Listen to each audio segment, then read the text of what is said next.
Vice President Joe Biden is in Japan this morning. New U.S. Ambassador Caroline Kennedy greeted Biden when he arrived in Tokyo. Biden says the U.S. is trying to lower tensions in the region after China suddenly declared an air defense zone in the East China Sea. He plans to bring it up when he meets with China's president tomorrow. Seth Doane is in Beijing. Seth, good morning.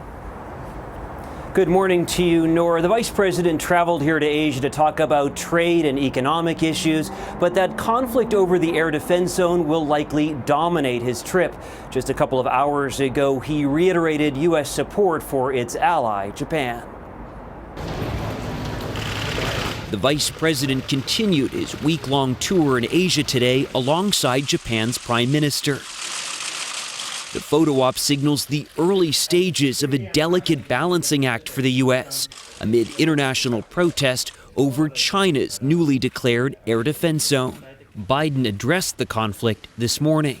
We, the United States, are deeply concerned by the attempt to unilaterally change the status quo in the East China Sea.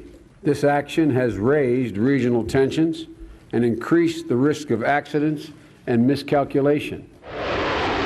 Last week, China's Air Force deployed fighter jets over that disputed airspace after the U.S., Japan, and South Korea sent flights through the region unannounced, defying China's demands. On Friday, the State Department urged U.S. commercial airlines to comply with China's flight rules over the East China Sea as a safety measure, a move the Chinese government applauded.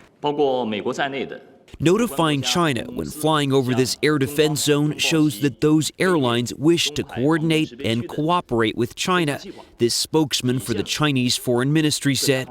But the White House maintains China's requirements are illegitimate, a position the Japanese expect the vice president to make clear this week. I think Vice President Biden will tell China that China's actions will unilaterally change the region's status, Japan's chief cabinet secretary said, and that this action is dangerous and that it will not be accepted.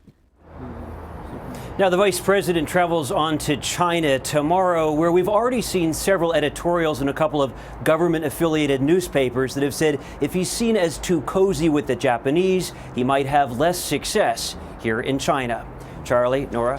Thanks, Seth.